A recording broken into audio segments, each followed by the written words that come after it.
এবার হটসেট ডায়মন্ড হারবারে চলে আসি। তৃণমূল কংগ্রেসের সর্বভারতীয় সাধারণ সম্পাদক অভিষেক বন্দ্যোপাধ্যায়ের গড়।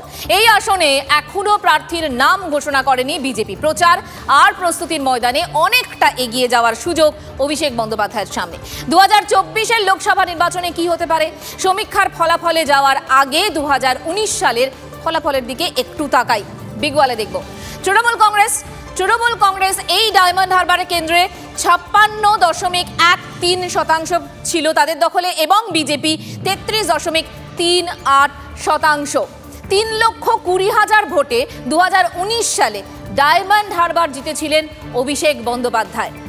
রাজা আমাদের সঙ্গে রয়েছেন, রাজার সঙ্গে কথা বলবো। রাজা, দেখো আজকেও যে বৈঠক হয়েছে তাতে প্রত্যেকটা বিধানসভা কেন্দ্রে 1 লাখের মার্জিন করতে হবে এমন একটা টার্গেট বেঁধে দিয়েছেন অভিষেক বন্দ্যোপাধ্যায়।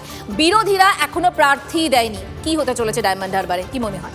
দেখো, এখন মানে প্রার্থী ছাড়া ডায়মন্ড হারবার নিয়ে খুব বেশি আলোচনা করা ফিউটাইল।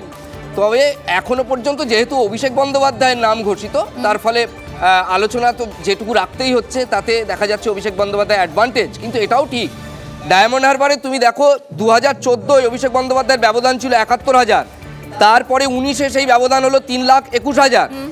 কিন্তু কতগুলো কেন্দ্র, যে মেটিয়াবুরুজ বলে একটা কেন্দ্র আছে, তার 7টা বিধানসভার মধ্যে মেটিয়াবুরুজ গতবার একাই দিয়েছিল 88,000। এইগুলোই হচ্ছে অভিষেকের অ্যাডভান্টেজ পয়েন্ট, যে 88,000 প্লাস এই যে তিনি 75,000 বৃদ্ধকে আলাদা করে তার এলাকা ডায়মন্ড হারবার মডেল বলে বার্ধক্য ভাতা ইত্যাদি দিচ্ছেন।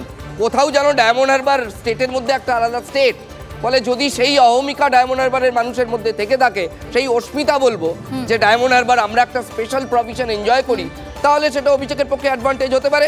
তবে এটাও ঠিক, পোস্ট পোল ভায়োলেন্সে কিন্তু ম্যাসিভ প্রভাব পড়েছিল। তুমিও অ্যাডভান্টেজের কথা বলছো, ওপিনিয়ন পোলে কি দেখা যাচ্ছে রেজাল্টটা আরো একবার বিগওয়ালে আমরা দেখার চেষ্টা করব। কেন্দ্র যখন ডায়মন্ড হারবার, তখন তৃণমূল কংগ্রেস 57.40, বিজেপি 19.96% এবং মনস্থির করেনি 12.03%। প্রদীপবাবুর কাছে আমি একটুখানি যাব। প্রদীপবাবু, আপনার কি মনে হয় এখনো পর্যন্ত বিরোধীরা কেউ প্রার্থী ঘোষণা করলো না ডায়মন্ড হারবারে?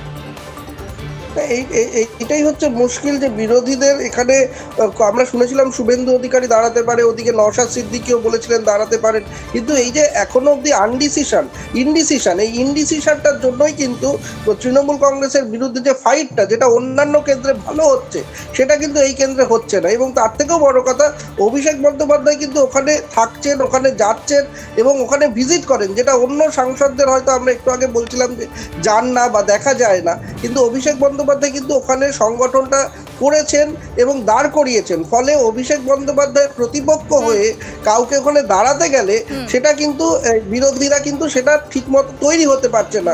ফলে এই জন্য অভিষেক বন্দ্যোপাধ্যায় হয়তো একদম একটা খোলা মাঠ পেয়ে যাবেন এবং আপনাদের অ্যাডভান্টেজ পেয়ে যাচ্ছে Trinamool Congress. Hot seat, VIP সিটের কথা আমরা বলছি, ওপিনিয়ন পোলের কথা আমরা